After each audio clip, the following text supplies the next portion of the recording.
You're listening to Thursday Night AMP on the Angry Marks Podcast Network.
Welcome to the Thursday Night AngryMarks.com Pro Wrestling and Mixed Martial Arts Podcast. My name is Stevie J. We've got the trio back together and it feels so good. Let me start out by introducing Jason Harland, a.k.a. The Great Sudoku. Vader putting down Ricochet and Ospreay, saying their match was a disgrace. What about White Castle of Fear? I bet that's some shit you could erase. Always hanging out with Cheatham. Bitch, let me put you in your place. Vader, tell me how my ass tastes.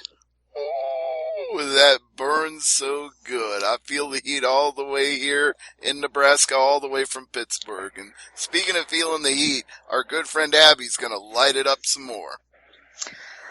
Yeah. That's about all I can say about the matches, yeah. I'm so sick of talking about it. I'm sick of talking about it and hearing about it. Yeah, but Jason said he wanted to go on a rant about it, so we're going to talk about it because we haven't had the chance to talk about it on this show yet. So yeah, my thing is the people that just saw that one GIF and then went high and to the right, and just went stupid about it. It's like watch the match and then if you want to bitch about it. What's the GIF in question here? The GIF in question is the synchronized swimming gymnastics routine. Yeah, I've heard it called that, but I'll be damned if those Japanese fans didn't start clapping in syncopation or synchronicity after that. I mean, that really got the fans to get into the match. Exactly. Synchronicity. Sorry, I'm an old school kid. That you just reminded me of the Police. The original Sting before the icon Sting, the Police. Yeah. Yeah, but people saw that one GIF and just went stupid. Yeah, well, Vader went extra stupid with a side of stupid on top of it because he's calling out the match and saying that these guys don't know how to work when A, he hasn't even seen the whole match, and B, not everybody is going to wrestle a match like Big Van Vader does. Like I said... Yeah, when's the last time Vader wrestled as a junior heavyweight? How about never with that waist of his? Well, not to mention... Well, Vader talking about, flippy-dippy stuff, I seem to recall, if I haven't gone stupid, that he was doing moonsaults when other people weren't. And Abby just stole my not to mention. That's exactly what I was going to say. But that's why I love Abby, because you and I are two minds of the same cloth. We're cut the same. And it's like, that's one of the things I wanted to say. But, I mean, this man did not get this freaked out and burned over his dick pic that got, put on Twitter. But guys, wrestling a match, he gets just freaked out about. Yeah, well, there are times that I'm not saying Vader is an unintelligent man, but there are times when I listen to him and I read the things that he tweets and I question where he's coming from and why he feels the need to have an opinion on things. I don't know. I'm just thinking maybe if one of Ricochet's eyes had popped out of one of the sockets of his eyes there, maybe Vader would have liked the match then. Oh. I don't know.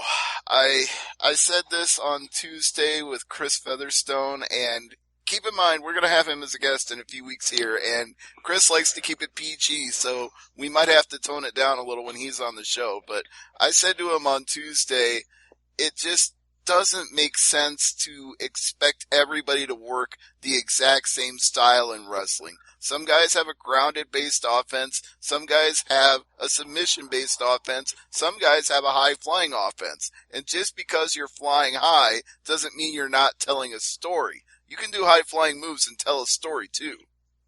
And it doesn't mean that you're not entertaining the fans. I mean, these were Japanese fans, and these Japanese fans who are normally quiet were not only clapping, but they were chanting in English, "This is awesome," and "Holy shit." Yeah. Is that what Vader has a problem with? Is that they're more over in Japan than he was? Is that where he's coming from? Because other than that, I don't get why that should upset anybody.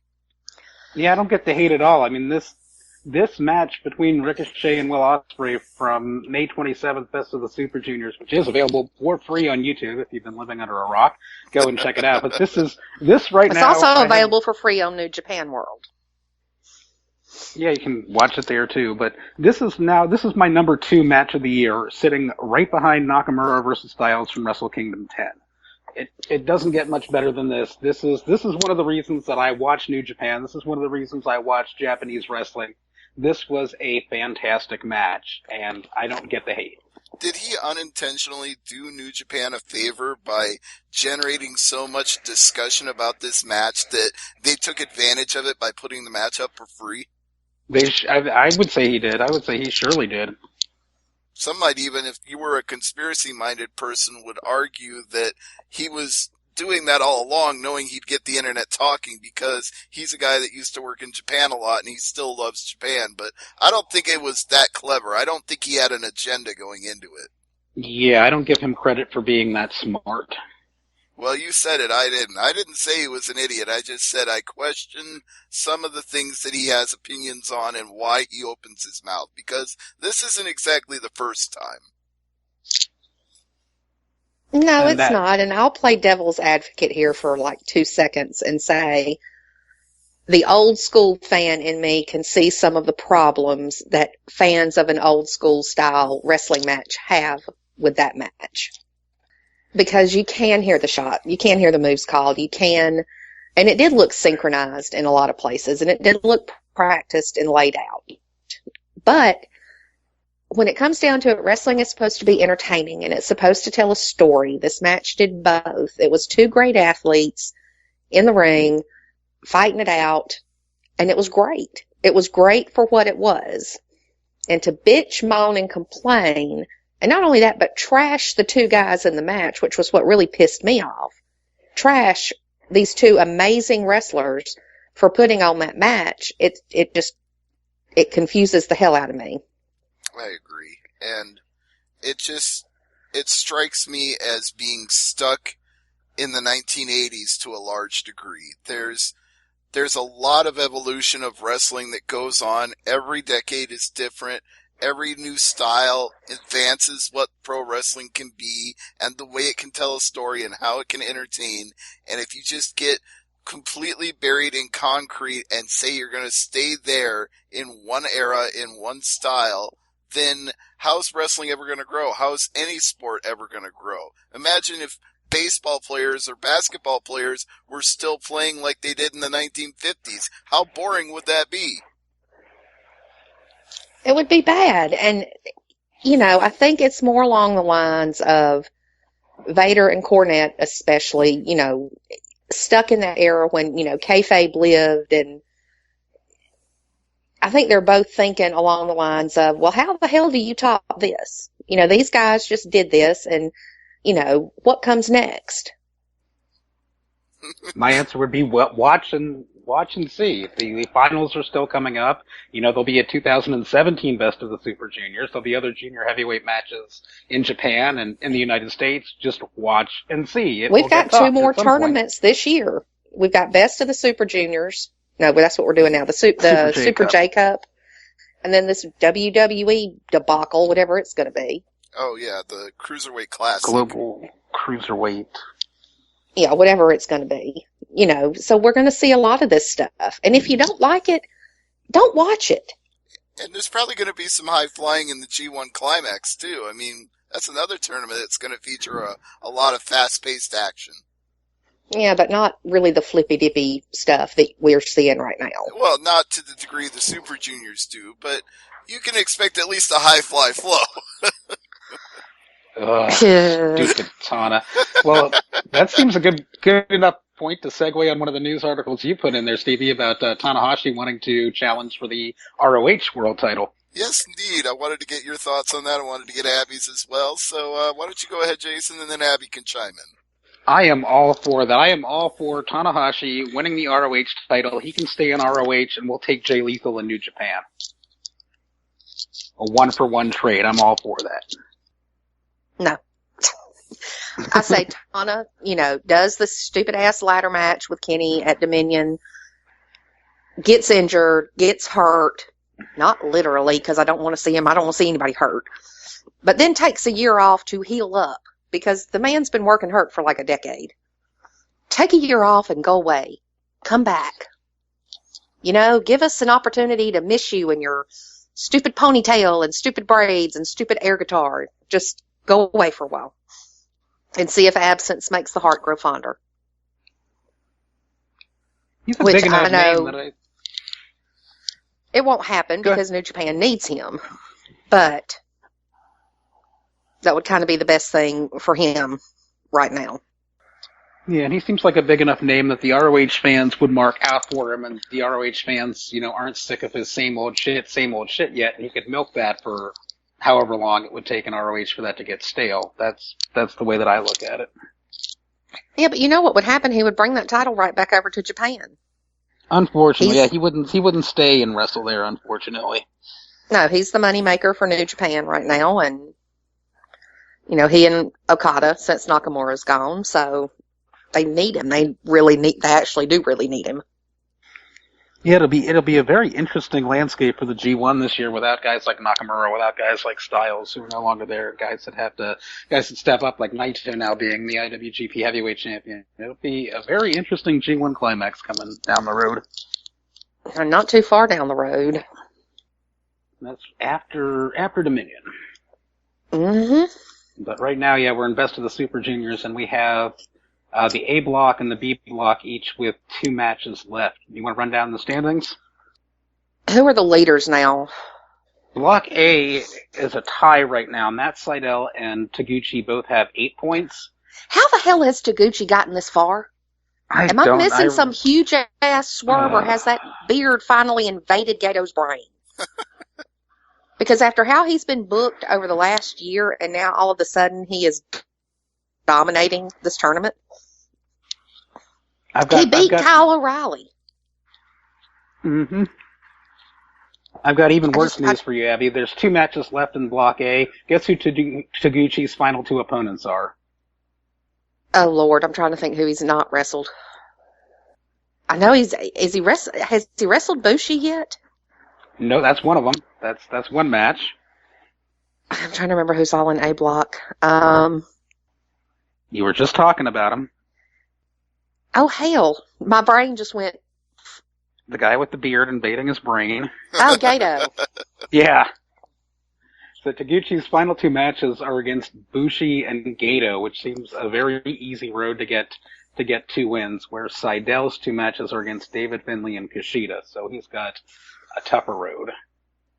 Well, he'll beat David, even though Bushi has said he will do everything he can to make sure that Finlay wins. Because if Finlay wins, Bushi stays in it. Yeah, well, Bushi has 4 points, Romero has 4 points, above them with 6 points, Kyle O'Reilly and Kushida, and then rounding out the bottom at 2 points each, David Finlay and Gato for Block A. But yeah, Bushi's going to need a lot of help because, he would need both Taguchi and Matt Sydal to lose out, and for O'Reilly to not win more than 1 match, I guess with Kushida too, the best Bushi could do is tie at this point. Yeah, my picks for this tournament have gone out the damn window. Yeah, I really thought that, O'Reilly, I guess, still has a chance to come out of Block A. He was the one that I picked. He's got a chance. He's only, 1 match behind, 2 points behind the leaders in Sydal and Taguchi. But, yeah, boy, look at Block B. This is something I did not expect. Leading Block B, Ricochet with 8 points. 2 below him at 6 points. We have Jushin Liger and Volador Jr. Who would have thought that? And then we got a bunch of people rounding out the bottom, all with 4 points. Beretta, Bobby Fish, Chase Owens, Tiger Mask, and Will Ospreay. What the fuck is Will Ospreay doing at the bottom of the pack? Unless they're planning a massive comeback for him, I have no clue. Yeah, Because again, him the and best he Bushi could were do my at this pick. point. The best Ospreay could do at this point would be to tie if, Ricochet loses out and everybody with 6 points doesn't get more than one win. So yeah, I don't understand with Will Ospreay. It seems he comes in, he fights Kushida, he loses, and I thought he would do well in this tournament, at least give a good showing, if not outright win the block, but as Stevie mentioned, he is working injured, but you would never know it watching him. No, he's working really hurt. I don't know what's going on in Gato's head. The thing that I'm thinking is the thinking I'm trying to get inside of Gato's head here. What I'm thinking is he may be setting up for a Matt Sydal versus Ricochet final, so you can put the IWGP Junior Tag Team Champions against each other in a singles match. That would be that's the only thing stupid. I could be thinking. That would I be. didn't say No. it was smart. I just said that's my inkling. That's my hunch of what Gato is trying to book, unless he wants Banana Head, Big Bird, Recorder Head to win the whole thing. But I hope not. I just can't see that with the way that Taguchi's been utilized this last year. Yeah, he doesn't strike me as much of a junior heavyweight either. He wrestles more of a slower heavyweight style. Well, that butt-based offense. Lord, that man. And I'm actually rooting for him. That's what scares me. Why are you rooting for him? I don't know, but there's a part of me that is actually rooting for him to win. Like, reclaim some of your former glory when you were, a respected junior heavyweight champion and tag team champion and, stop with all this horse shit. Which he did for a while, but then he brought it back. The first match he had, he wasn't doing any of the butt-based offense. He was working well, but then he has since brought it back and brought the mocking Nakamura stuff back, and it's just like, really? I mean, my favorite matches in the tournament, though, have been Taguchi matches. I've not enjoyed Block B. Yeah, and I don't know why, because normally I really enjoy, Trent Beretta and Bobby Fish, Ricochet, but I haven't really enjoyed the B Block matches. Neither have I yet. I don't know what it is. It's just, they're just not, I mean, there's guys like Chase Owens who just isn't a good fit. Beretta has not impressed me, and while Volador Jr. has, that match Beretta had with Volador Jr. just sorely sticks out as the worst of the tournament. That was just ugly and awful. And then you've got other guys in Block B that don't matter, like Jushin Liger and Tiger Mask 4. It just seems like, okay, there's, like, Ospreay is the surprise being down at the bottom. Ricochet, I'm not surprised he's near the top. Volador Jr. a little bit, but the rest of them, it's like, why are they in there? They're just kind of pillar. I don't know. It's been an odd tournament because the favorites have not done well. And the guys you don't think would be up near the top are. Well, who are your favorites in Block A and Block B? Bushi and Ospreay. Those were my picks to win. Bushi? And they're both at the damn bottom. I don't think I would have picked Bushi. I mean, the one thing that I do have to say, I have to give a lot of credit to Los Ingobernables de Japón, I'll say it the right way in Spanish, is they have not come out and interfered in Bushi's matches, which I really like, because every time R. Sleaze gets in the ring with Chase Owens and interferes in his matches, it's not something you should be doing at a Best of the Super Juniors tournament. Save that shit for some other time, but it just really grates on me when there's interference in a tournament like this.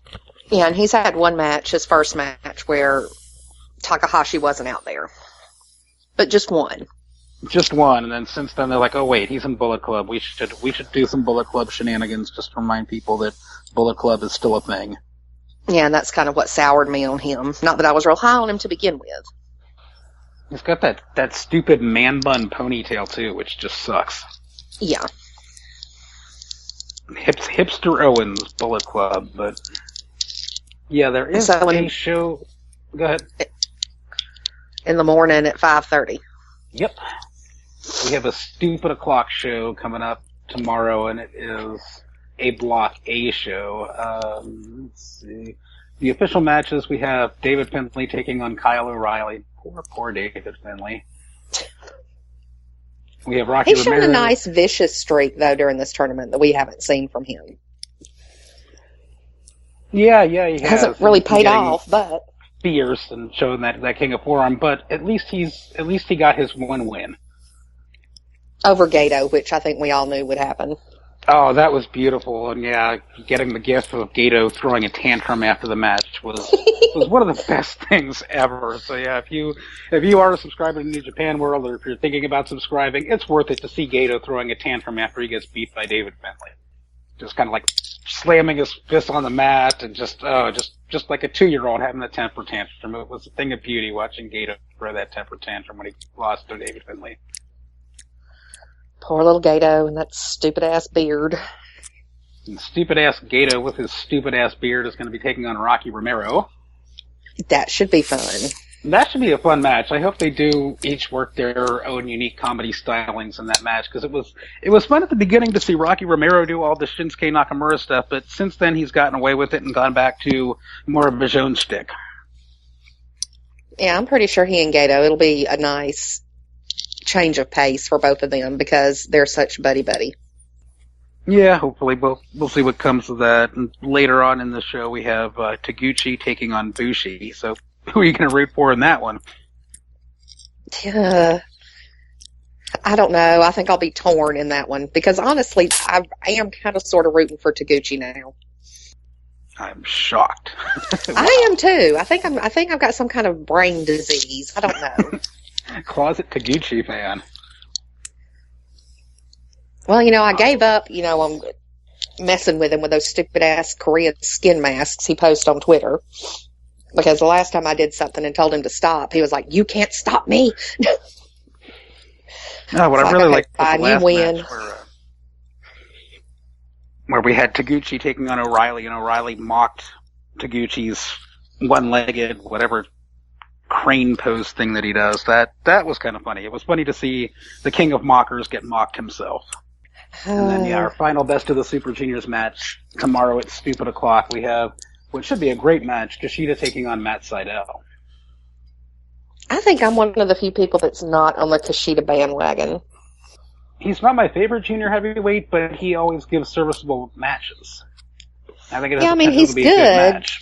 He's good, but it's just like so many people just fawn all over everything he does, and I'm kind of like, yeah. Well, I kind of like him just because of the fact he's a lifelong wrestling fan. The vignettes that they've used to build his character have drawn me into being a fan of his. I mean, I enjoy his work, but it's like, I don't find him as great as so many other people do. That's fair. Yeah, I mean, he's not quite the high flyer that a Matt Sydal or a Ricochet, and he's not quite the submission artist that a Kyle O'Reilly is. So he's kind of somewhere in the middle, and he doesn't put on bad matches. He usually puts on good matches, and I think it has the potential to be a good main event. And I'd like to see Sydal go over and continue his run at the top of Block A. Oh, look at that! We also have Captain Dickhead in 8-man tag team action tomorrow. Captain fucking with Yoshitatsu, right? Yoshitatsu, Michael Elgin, and Satoshi Kojima. Lord, poor Big Mike. And they're taking on Bullet Club team of Chase Owens, R. Sleaze, Bad Luck Fale, and Kenny Omega. Your adoration of the Sleaze still confounds me. Another thing that just developed years ago, I liked his antics and just stuck with him ever since. He's just so slimy. I don't know, it just amuses me. I guess, to me, he's like Dickhead Randy Orton of New Japan. Like, he's so slimy that I actually enjoy it. I think we need to put Cody Hall's picture on a milk carton. Yeah, at this point. I was sitting here watching the resurrection of Jake the Snake last night, and there was a flash of Cody Hall, and it's like, oh, there he is. Damn it. Well, actually, but yeah, I think we need to find out where he's at. That documentary is something we can segue into when we're done with the New Japan talk, but I don't know if Jason and Abby have more, or if I'm jumping the gun here. No, there's a little more. Yeah, I wanted to talk about Kenny Omega and what he's been doing on the Best of the Super Junior show. While he's not a junior heavyweight, he's been in multiple man tag team actions, and one of the things that I really like is him just continually mocking Tanahashi by finishing people off in these matches by hitting the sling blade and then the high fly blow. It's great to see Omega mocking stupid Tana and his stupid 5 moves of doom. Well, you got to have some reminder of Tana on the shows. Yeah, because he hasn't been there, and you have to be reminded that yes, there is a feud that they have going on, and yes, this is leading up to the ladder match at Dominion. But it's just fun to watch Kenny Omega be a shit like that and just rip off Tanahashi and say, "Ha, I'm doing your moves. You're out. You can't do anything about it." And he's so good at being obnoxious. But does that mean at Dominion we're going to see him doing Kenny Omega's moves? Is that what we're building up to here? They do that to some of the bigger shows like Dominion. Like it wouldn't surprise me if Tanahashi did, what is that move called? One Wing Angel, but then Omega kicks out of it. I mean, they do that. Like when Styles and Okada were fighting, and they would do the Okada would go for the Styles Clash, and Styles would go for the Rainmaker and things like that. They do that at some of the bigger shows, so it wouldn't surprise me if he went for it, but I wouldn't see it as a move that would finish Omega off if he did use it.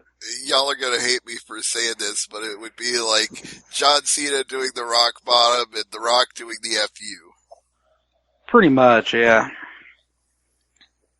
Can't get through a podcast without Cena, can we? That's what I was saying. I was like, yeah, if Cena really wanted to start trolling the fans, he would start doing the Sling Blade and the High Fly Blow. Oh, yeah. That would really piss off the smart marks. Well, we are going to have to talk about Cena and AJ Styles at some point, but maybe not yet. We can wait a little bit. Yeah, I heard about that, but I didn't watch Raw, and I don't plan on watching it. I watched it. It was glorious. That was the only good part of Raw this week. And honestly, you didn't even have to watch Raw to watch it. They put the whole segment up on YouTube, uncut, complete. I meant to check it out, but yeah, I definitely see beautiful. Captain fucking New Japan eating the pin from Omega in that mixed tag match, or that 8-man tag match. And yeah, let's just get right on to AJ Styles and the Hiroshi Tanahashi of the USA, John Cena. Oh, okay. Well, yeah, we can do that right now. I thought maybe we'd go to Jake the Snake, but perhaps that's the main event. We can save that one for a little later. But yeah, for those who didn't see it, and I'm assuming that's very few people listening to this podcast right now, but if you're in the minority that hasn't seen it yet, they did the angle where John Cena returns to Raw. He's been out for a while with his shoulder and whatever other health problems he had. Plus, he was barely even back when he tore his rotator cuff to begin with, because he had been out filming American Grit on his time off, the reality show that airs on Fox. I believe it airs opposite our show, actually, which is why I've never seen it. So, to come full circle here, we've seen very little of Cena in the last 8 to 9 months, and WrestleMania being the exception. He made a run in and did a couple things there before he was 100% healed, but just enough that he could get away with it and be part of the show and then go back to continuing his rehab. So now he's as close to 100% as he wants to be or is going to get. They promoted this heavily to get eyeballs on Raw going against NBA Game 7 and NHL Game 1.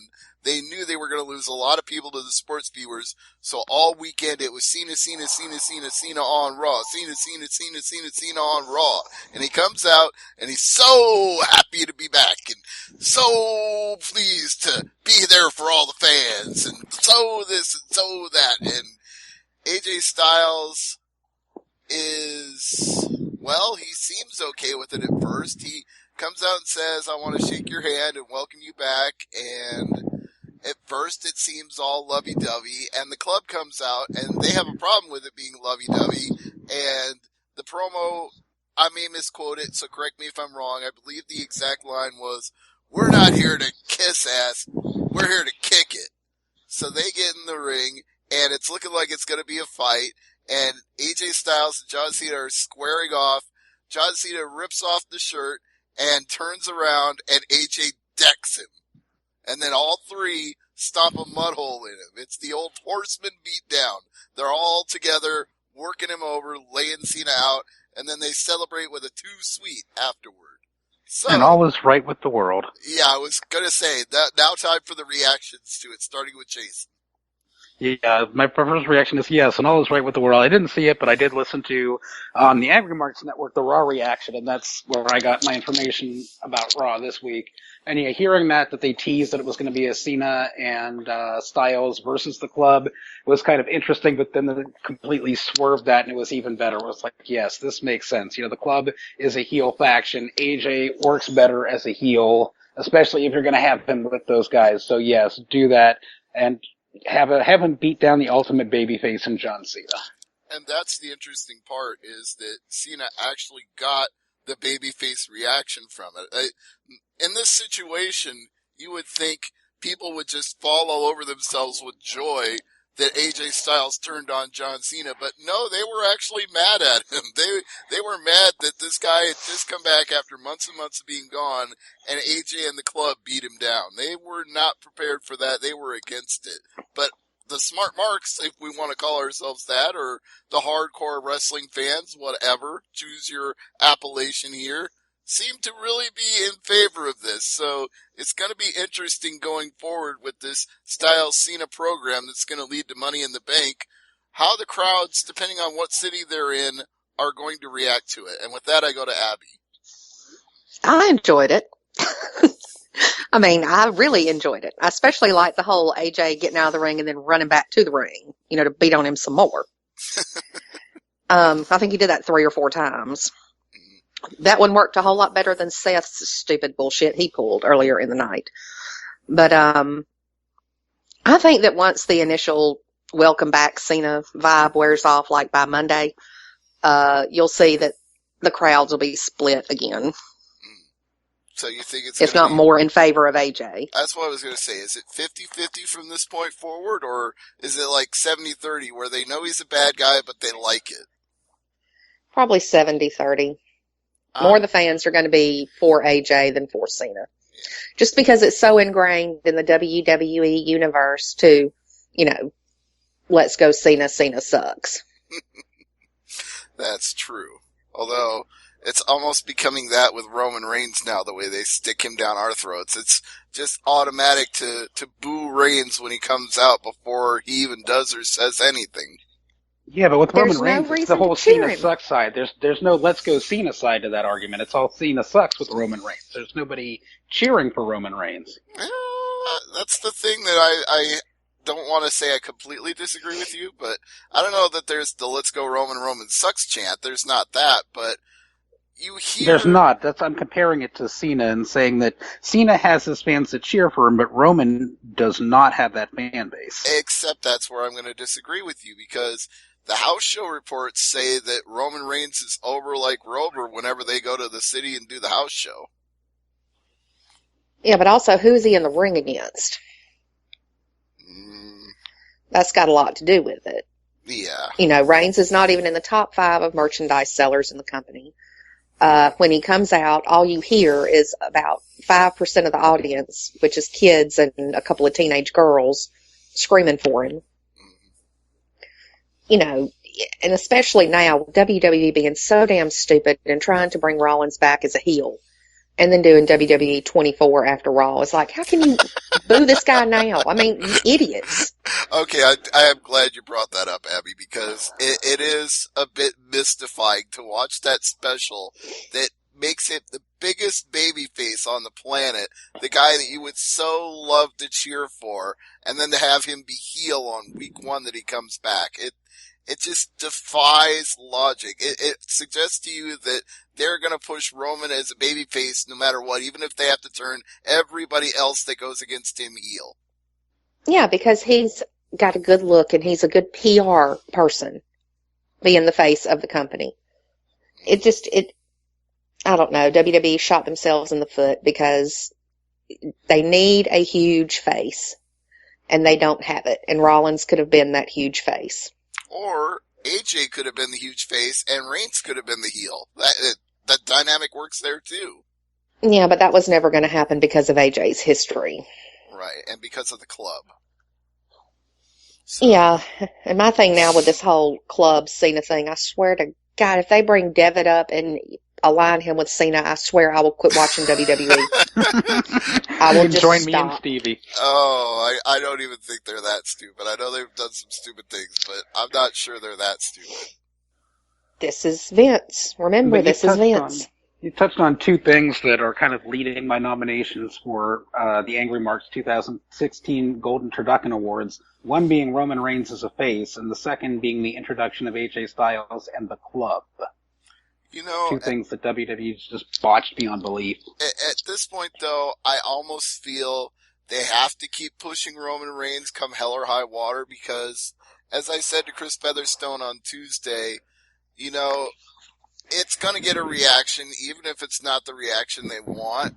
And if they keep pushing it this hard and crowds keep crapping on him, then maybe those same people will care enough about seeing him lose that they're getting even bigger crowds and even bigger reactions because people are so damn tired of him. You know, if you got somebody like that who's getting that JBL level heat where people just want him to shut up and go away, maybe that's what you need Roman Reigns to do. He's not a heel by design, but people are still going to react to him that way, so ride it till the wheels fall off. Yeah, but the thing is with that, WWE now has to answer to investors. And investors and the network are not happy with ratings. They're not happy with money being lost and live event gates going down. Yeah, well, USA Network when is you've got, definitely not happy. That's why they want SmackDown Live on Tuesday, because they want the ratings up. Yeah, but the thing is, WWE is not delivering on that. So they're putting Cena as the face of SmackDown with AJ as his alter ego, and then on Raw you have Rollins and Reigns. And again, I have to say the dynamic feels backward there. It feels like AJ should be the babyface and Cena should be the heel, but we know they're never going to do that. No, of course not. I just think that unless they really, really revamp SmackDown completely, it's not going to work. Yeah, well, that's what I said on Pancakes and Power Slams, really, is that you still got the same writers. You still got Ed Koskey and Ryan Ward. So how different is it really going to be just because they have separate rosters and separate refs? You still have the same guys writing the show. Yeah, and if Vince has got as hands-on with SmackDown as he is with Raw, then nothing's going to be any different. And he's going to be more hands-on, that's for sure, because if it's live, Vince McMahon's going to be in everybody's ear over the headsets during the whole show because he cannot leave his fingers out of anything live that WWE does. That's probably why it sucks so damn bad. That might be why NXT is so great, because Vince isn't there and Vince doesn't care. SmackDown would be great if it was the place where the NXT call-ups came and SmackDown was the wrestling show and Raw was the entertainment show. But they're not going to do that. You want it to go back to the days of the SmackDown 6 when it was the guys like Edge and Chris Benoit going out and having great matches every week. Exactly. Which they're never going to do again because that was Paul Heyman's doing, and they're not going to give Paul Heyman the book. No. It'd be wonderful if they did for SmackDown. Oh my goodness. Yeah. Make it just radically different. Make it radically different from what Raw is. That's what you need to do to get it to succeed. Like, change the logo completely. Even change the name. Hell, have NXT invade and take it over. Do something that says, you know, this is not Raw. This is the Tuesday show, and it's going to be different. But it's just going to be, you know, Raw light. It's going to be more McMahonisms, more McMahon wrestling. Well, pretty much. At least we can get excited about NXT TakeOver. So we don't even need to worry about Raw or SmackDown right now when we got bigger fish to fry. It worries me that they're calling it the end. I hope that doesn't mean that it's the end of NXT. Oh, Dave Meltzer's already debunked that. Go ahead, Abby. It's the end, meaning the end of the damn Joe Finn feud. Right.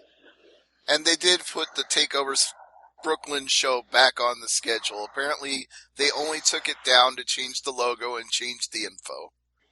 Yeah, NXT is not going to end. No. But we will get Samoa Joe and Finn Balor. Again. For the and final time. Maybe it's just me. I'm not looking forward to that match. Oh, I'm looking forward to that. I'm looking forward to Asuka versus Nia Jax. So I'm looking forward to any Asuka match. But American Alpha and the Revival, it just looks like another great card. We get Nakamura versus Austin Aries. So, looks like I mean, Joe and Finn, we've seen it so many times. The only thing different this time, it'll be in a cage. But, and God forbid one man bleeds because that'll throw the whole fucking match off course. Well, they won't be able to get in there so quick to stop the match and make them mop up all the blood if they're inside a cage. Now there'll probably be somebody, you know, hiding under the ring that'll tunnel through. Maybe so. Here. I got gauze. Hang on. But, Jason, you did forget one match. You were kind of stealing my thunder, and I'm glad you did. I don't mind it, but you forgot one match when you were running down the card, and that's the former... That was by design. Well, no, I want to talk about it. The Okay. former La Sombra, now Andrade Cien Almas, versus the Perfect 10, Ty Dillinger.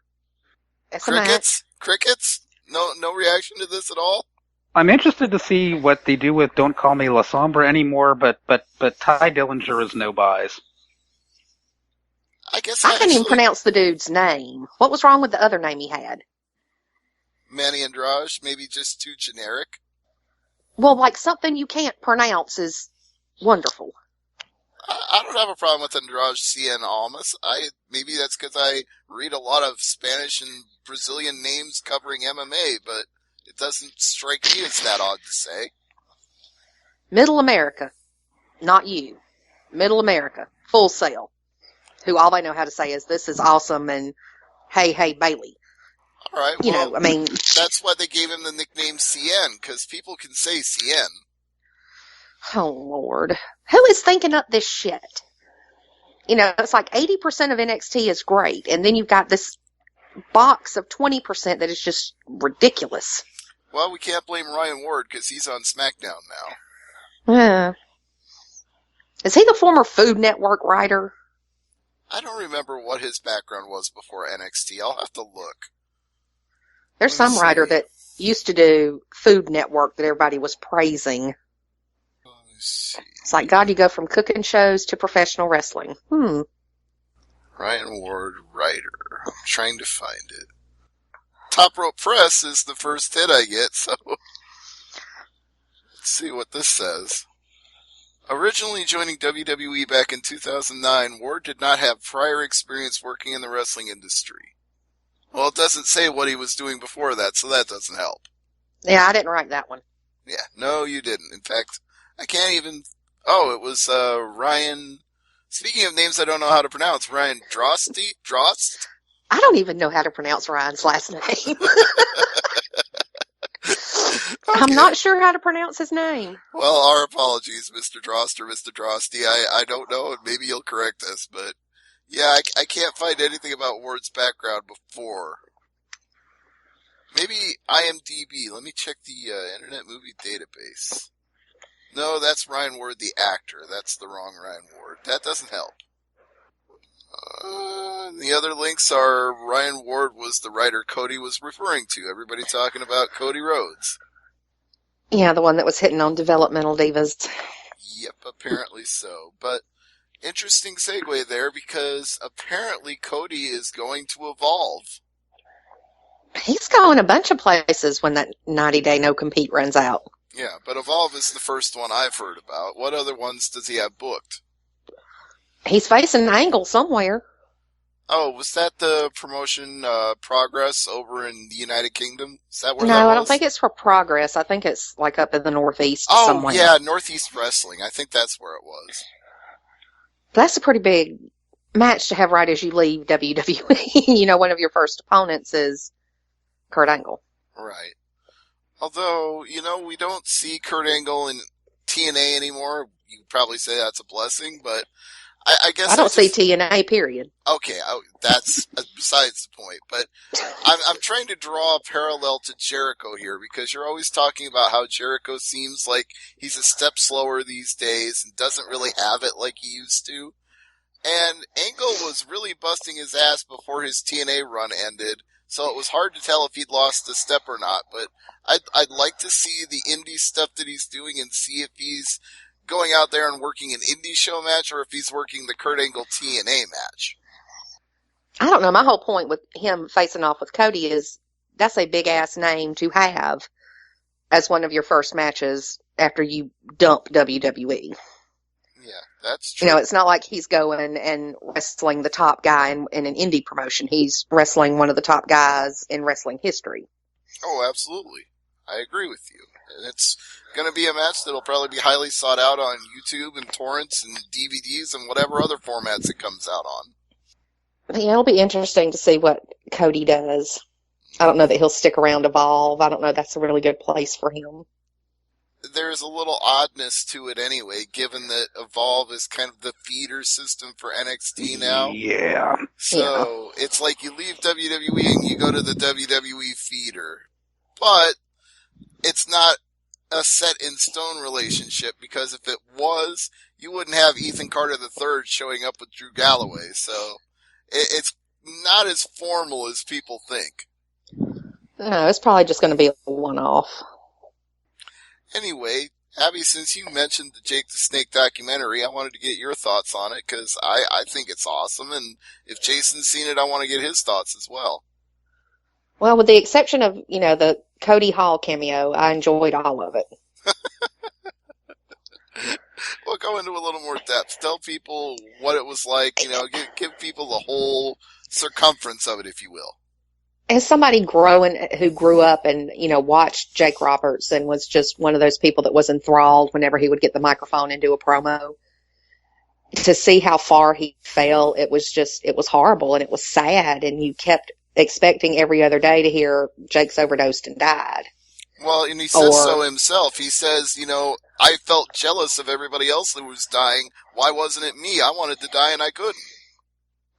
And having watched the documentary that WWE did on him, which I can't remember the name of it right now, something Bitten, where it was really dark and really sad, and that was one of the last major looks at Jake that you got as far as a biography went, that and Beyond the Mat, which was just horrible. And it was so refreshing to see the real person who had hit rock bottom, and for him to finally realize that, hey, I do actually have people around that care about me, and I can pick myself up and rebuild my life. Yeah, well, it took DDP and the power of positivity, and as much as people want to knock him for coming off like an infomercial pitchman at times, he is. He is. I'm not saying he's not, but he 110% believes in what he's saying about the power of positivity, and it's infectious when you're around him or you're talking to him, because he starts to make you believe it too. He's that good of a pitchman. I mean, it was good, and seeing what Paige did for him and for Scott Hall, and I'll never forget watching that old school Raw when Jake's music hit, and it was like the fans didn't know who it was. And that kind of made me sad, because that's one of those entrance themes that's like everybody knows who this is. But the fans that were there didn't know, and then when he came out, it was like, oh. Yeah, it's a different generation. It's not the fans our age who grew up with Jake the Snake, like you said. The memories that we have of him from the 1980s and how it shows he would get bigger pops than Hogan, and that pissed people off. But he was the cult fan favorite in those days. Mm-hmm. And it was so sad to see how far he had fallen. But in the end, it's not sad, because... because it's... Oh, go ahead. It's great, because as much as Paige did, he wouldn't have been successful if Roberts didn't want it. Right. So we can sit here and say, DDP did this and DDP did that. He might have started the ball rolling, but Jake Roberts is the one that did the work.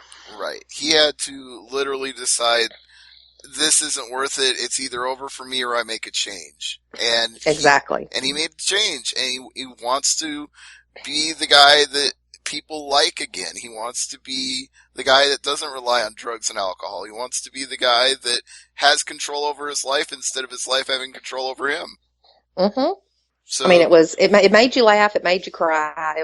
I greatly enjoyed it. And the fact that there was only one snake in it was even better. Mm-hmm.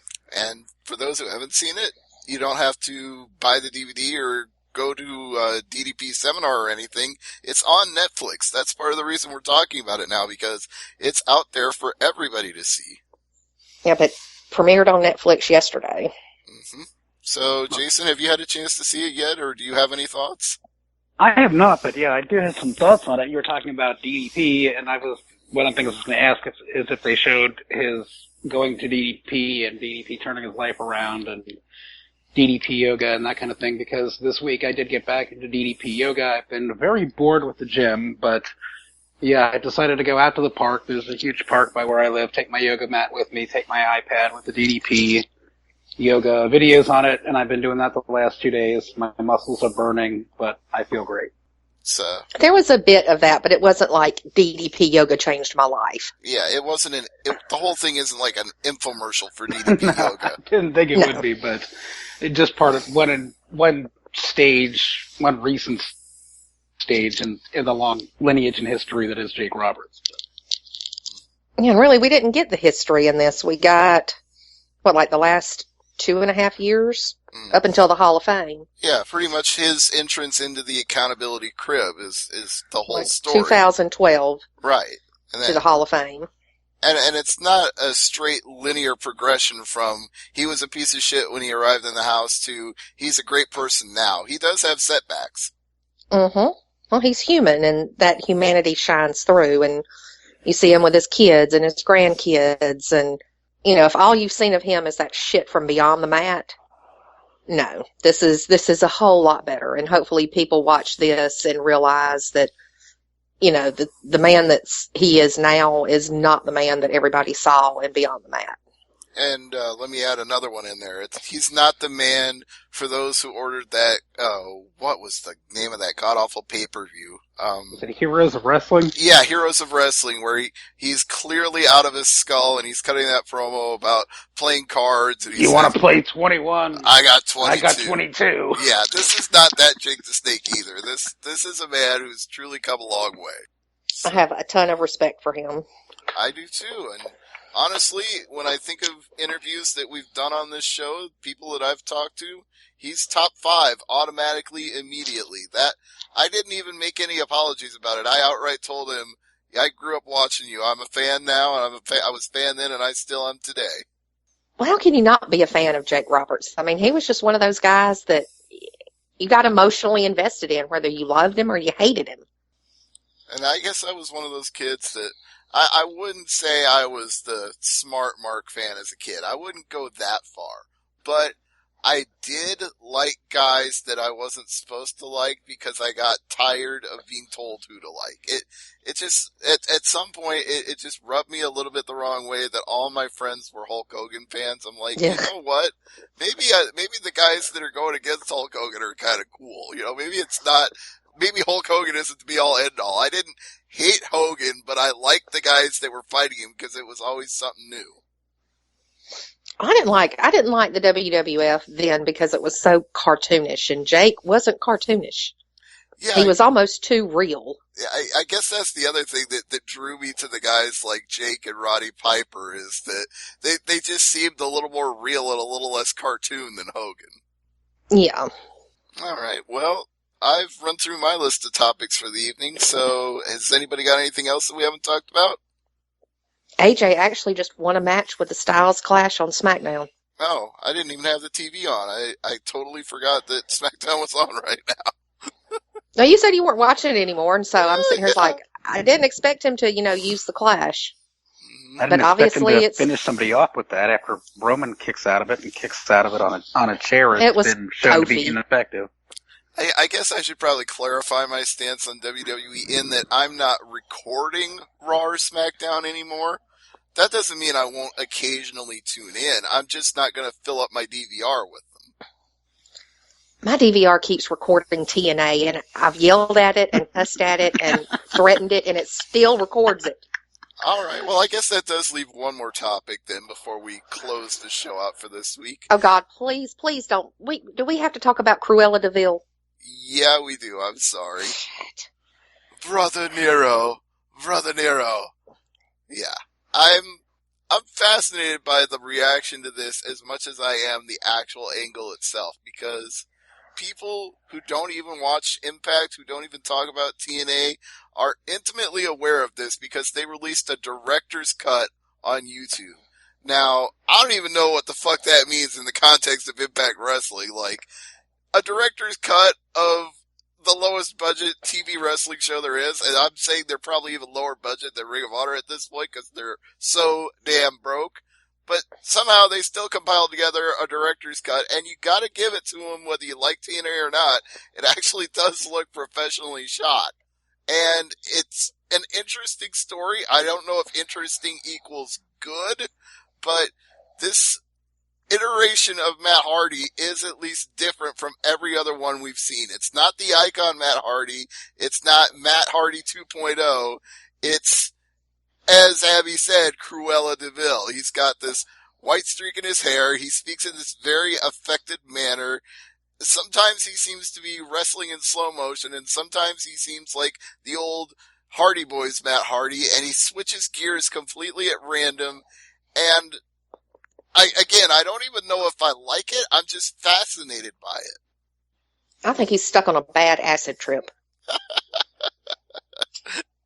I think I can actually somewhat buy the storyline that they're telling, which is wrestling his brother has made him unhinged.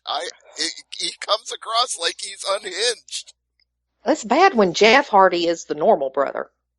Well, it's kind of been that way for a few years now. I saw the first picture of him and it's like, what the hell? And then all, the little funny pictures started coming out and it's like, what the hell is this?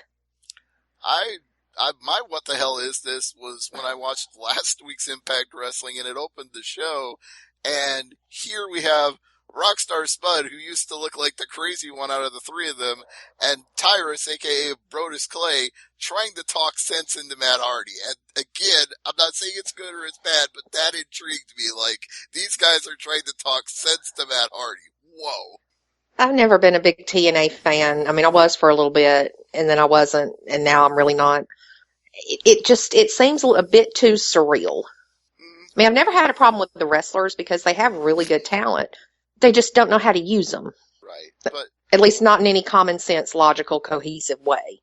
But I have reached that point where I'm so done with recording WWE on my DVR that everything else that I still record takes more precedence now. So, Impact, I'm not saying I'm going to watch all of it every single week all the time, but just by proxy of it still being on my DVR and me not going out of my way to try to get it off there like Abby has, I'm going to see if it's intriguing to me because, as you said, they have a lot of good wrestlers on their roster. Maybe they don't always know what to do with them. Maybe the angles are a little wacky, but can't blame Vince Russo for that. He's no longer there. So whatever the writers that are there, Billy Corgan and friends come up with, I'm going to at least give it a chance. Billy Corgan explains it all. Why does that sound like a TV show on Nickelodeon at night? Billy Corgan explains it all. Not very well. Jason, any thoughts on the Brother Nero angle that they're doing right now with Matt and Jeff? I could give two fucks about TNA and Matt Hardy. Yeah, I understand. I mean, it's just that. the hair. It's just the hair. What the? I don't know. That and that whole Ribby coming in with the fake baby and throwing it, and then, Matt putting him through a dining room table that didn't really break. Yeah, I know, but it's just. To be honest, and this is a Russoism if ever there was, but I'm going to go ahead and say it anyway. People aren't usually talking about Impact Wrestling as much as they have been this week, so whether it's good long-term or anything, it at least got people talking about TNA, which very rarely does anybody do. Yeah, only because it's like, what are you fucking idiots doing now? I mean... At this point, even bad publicity is good for them. They can use all the help they can get. Oh, did you hear the little rumor today about TNA is thinking about inducting AJ into their Hall of Fame this year? That would be a huge publicity stunt. And I could see them trying to pull that one, but obviously WWE is going to have serious objections if they do. I don't even think WWE gives them the time of day. I'm pretty sure AJ Styles doesn't either. At this point, he definitely doesn't. Not after they burned that bridge in the last round of contract negotiations before he left. Yeah, and then the shit that happened at the beginning of the year with the story that came out about him and Anderson and Gallows, breach of contract, we had a verbal deal, Right, and that's what I'm referring to, is that they could have done something at that point, and maybe they all could have worked together, but that bridge is burned, that ship has sailed. I wouldn't put it past Dixie to think, oh, this will get me a lot of attention and a lot of publicity, and it'll be, oh, poor us when AJ doesn't show up. Or they could just have somebody accept it on his behalf. They could do one of those cheesy type of deals. And see, that's kind of shit is what gets TNA laughed at. Maybe you could call up Jeff Farmer and he could be the fake AJ Styles and accept it.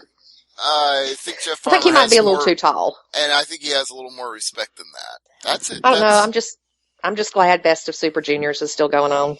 That's right. Something we can all look forward to on New Japan World, which, as Jason always likes to say, is the best 999 yen that you can spend. And on the current exchange rate, 999 yen equals $9.17. So sign up today. Yeah, the price is getting to be a little bit high now. They might actually catch up with WWE Network with the exchange rate. Maybe, but still a bargain. Still More than worth it. Yeah, absolutely. Even if you have to pay the exchange and conversion fee from dollars to yen with whatever credit card you use or PayPal or anything else, it's still worth it. That's a big whopping Definitely 17 cents, I think. Yeah, it's not really that much. It won't hurt. You'll still pay less than you pay for a month of WWE Network. And someday we're going to get you to stay up and actually watch a show live. I've already Dominion. I've committed to Dominion. That is the day that if I'm not already a subscriber at that point, I am subscribing and watching Dominion live. Well, you could watch with us Sunday when it starts at 3 a.m. Eastern. Oh, that'd be fun, yeah. Oh, I can't make any commitments between now and Dominion because I'm doing all these interviews for Bellator and MMA Mania. I already told you before we went on the air that I've done 3 radio shows, including this one, and 3 interviews, including the one I did this afternoon. So I've had pretty crazy schedule this entire week, and it doesn't get any better until that show on the 17th that they have at the Save Mart Center in Fresno. Then I'll be able to watch Dominion after that, which will be right before my birthday. So if I stay up, I'm just calling it an extended birthday weekend. That works. All right, cheap plugs time. I already plugged New Japan World. Abby, what do you want to plug? I will plug Top Rope Press, and I will plug AngryMarks.com. And you can find me on Twitter at Abby A. And I'm not plugging Kevin's shop this week. All right. Jason, what do you have to plug? Well, a couple things I want to plug that involve our friend Big Van Vader. First, Google search Beach Blast 1993. Click on the Daily Motion link. That's the entire 1993 Beach Blast countdown show. 30 minutes of just Vader gold. If that's not enough for you, go to YouTube and do a search for White Castle of Fear. That's a good 7 minutes of Vader fun. We mentioned Jake Roberts. I don't want to throw him under the bus, but I do want to put the unholy trinity of WCW early 90s crap in there. Also, while you're on YouTube, search for Spin the Wheel, Make the Deal. With our friend God, Jake that Roberts was there. terrible. Yeah, but that's I've never seen a guy fight so hard to get a snake to bite him in the face in my life. Honestly, that's so terrible it's good. That's the definition of wrestling crap right there. I was against Sting, and it turned out to be a coal miner's glove match or something like that. And Sting took off running from the snake, and Jake chased him trying to get the snake to bite his face. Yeah. So bad it's Memories. Good. That's all I can say. So bad it's good. So, It was. On a more serious note, what do you have to plug personally, Jason? Personally, yeah, you can find my cooking blog at veggiebending.wordpress.com, and you can also find me on Twitter at Great Sudoku. I do live tweet along with Abby and a handful of other English-speaking people the New Japan events, live as they happen at Stupid O'Clock. So join us at Stupid O'Clock tomorrow. Let me ask you a really stupid question, Jason. Mm-hmm. Are tofu corn dogs from Trader Joe's considered vegan or vegetarian?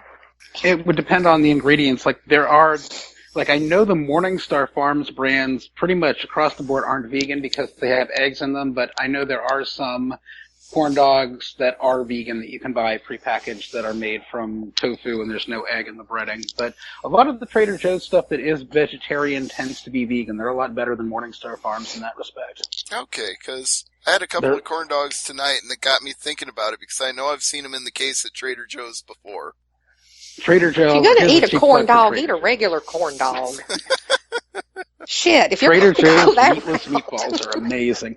I will plug them to the end of the earth. Trader Joe's meatless meatballs. All Just right. throw those in some sauce and cook them up. I'm going to look for those the next time I'm there, but that's going to do it for AMP unless Abby has more objections to meatless meatballs. I'm fine with meatless meatballs. It's just the whole corn dog thing. You know, if you're gonna stoop to eating a corn dog, eat a damn corn dog. Okay.